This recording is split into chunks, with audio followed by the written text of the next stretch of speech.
बच्चों, बीए तृतीय वर्ष का स्वागत। मैं अलका जैन से आचार्य हिंदी, राजकीय महाविद्यालय किशनगढ़ से।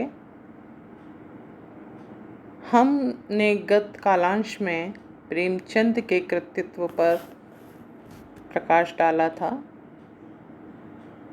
अब हम प्रेमचंद की मुख्य जो कहानी आपके पाठ्यक्रम में है, पूस की रात, उसका अध्ययन करेंगे। बच्चों, कहानी की मूल रूप को आप अपनी पुस्तक कहानी संचयन में, जो कि हेतु भारद्वाज द्वारा संपादित भी है, उसमें हम पढ़ सकते हैं। मैं इस व्याख्यान के माध्यम से कहानी के पूरे कथानक पर प्रकाश डालते हुए कहानी के स्वरूप पर विश्लेषण करूंगी। कहानी के पूरे कथानक पर, संवेदना पर आपका ध्यान चाहूँगी। बच्चों, पूस की रात कहानी प्रेमचंद की जो है यथार्थवादी कहानी है। उसका कथानक एक किसान, उसकी पत्नी और उसके वफादार कुत्ते जबरा से संबंधित है। गरीब किसानों की जिंदगी कितनी दयनीय और विचित्र होती है, उसका अंकन प्रेमचंद ने पूस की रात कहानी में किया है। कठिन परिश्रम करके जो पात्र है, पुरुष पात्र हल्कू, उसने कुछ पैसे इकट्ठे कर लिए थे। इकट्ठे पैसों से वह सर्दियों के प्रभाव से बचने के उद्देश्य से एक कंबल खरीदना चाहता था। विधाता को, प्रकृति को यह मंजूर नहीं था। उसकी ये छोटी सी इच्छा भी पूर्ण हो जाए, वह अपनी इस इच्छा को पूर्ण करता, इससे पहले कि साहूकार सहना, उनका नाम, साहूकार का नाम सहना है, वो कर्ज मांगने आ जाता है। पहले तो हल्कू पैसे देने के लिए इनकार कर देता है, किंतु बाद में भारी मन से कंबल खरीदने के लिए जोड़े गए पैसों को, जो कि 3 रुपए हैं, वह साहूकार को लाकर उसकी पत्नी भारी मन से दे देती है।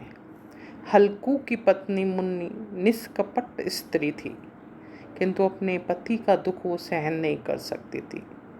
इसी उद्देश्य से वह साहूकार को रुपए देने से इनकार भी करती है, पर पति को वह कई बार काफ़ी समझाने की कोशिश करती है, लेकिन साहूकार के जो है टाले न टलने पर भी उसे मन मारकर वह इकट्ठे किए गए पैसे साहूकार को देने पड़ते हैं। हल्कू जो है वो बहुत ही सीधा साधा किसान था, इसलिए वह साहूकार को गालियाँ सुनाने को भी तैयार नहीं था और वह अपनी पत्नी को भी उस पर आक्रोशित होने के लिए मना करता है। वह साहूकार को रुपए दे देता है। मुन्नी जानती थी कि सर्दी के दिनों में बिना कंबल के अपने खेत में रातें काटना बड़ा मुश्किल होगा। निराश हताश हल्कू को पूस की भयंकर सर्दी वाली रातें बिना कंबल के ही काटनी पड़ती है। एक दिन वह अपने कुत्ते जबरा के साथ खेत पर जाता है। पूस की अंधेरी रात और शीत का प्रकोप उसके शरीर को कंपा देता है। संयोगवश हल्कू का कुत्ता जबरा भी उसी खेत पर चला आता है। दोनों सर्दी से कांपते और ठिठुरते रहते हैं। दोनों ही कर्तव्य पालन में लगे रहते हैं और सर्दी को भगाने के लिए विविध प्रकार के प्रयास करते हैं।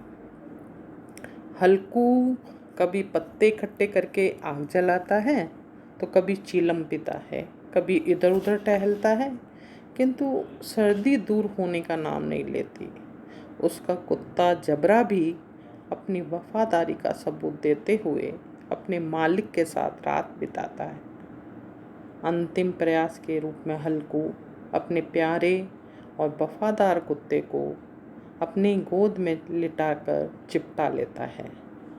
इस प्रक्रिया में न केवल हल्कू को आराम मिलता है, बल्कि जबरा भी सर्दी का अभाव महसूस करता है और सुख का अनुभव करता है।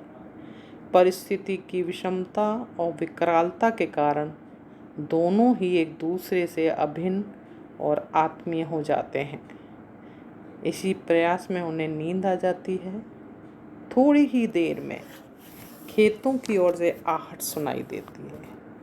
स्वामी भक्त कुत्ता सतर्क हो जाता है। जबरा शीत की परवाह किए बिना ही खेतों की ओर दौड़ पड़ता है। वह देखता है कि नील गायें सारे खेत का सफाया किए दे रही हैं। हल्कू बार बार सोने का प्रयास करते करते पत्तों द्वारा जलाई गई आग की गर्मी पाकर निश्चिंतता से सो जाता है। जबरा सतर्क रहता है। हल्कू को गहरी नींद आ जाती है। कई बार वह उसकी हल्की सी नींद भी खुलती है, किंतु सर्दी के कारण वह उठ नहीं पाता। यह सोचकर निश्चिंत भाव से सोता है कि खेतों की देखभाल के लिए तो जबरा है ही। खेत को गाय खा जाती हैं। जबरा तेजी से भौंकता रह जाता है। खेत के चक्कर लगाते हुए वह गायों को भगाने का प्रयास करता है, किंतु असफल रहता है। हल्कू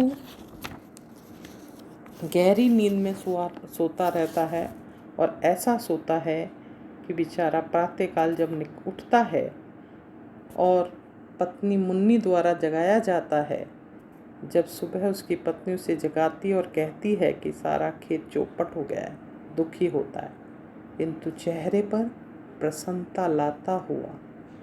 बच्चों देखिए, खेत चौपट हो चुका है, लेकिन हल्कू के चेहरे पर प्रसन्नता है। किस बात की? वो कहता है कि भले ही खेत खा लिए गए, किंतु अब इस खेत की चौकीदारी के लिए ठंडी भरी रातों में सोना तो नहीं पड़ेगा।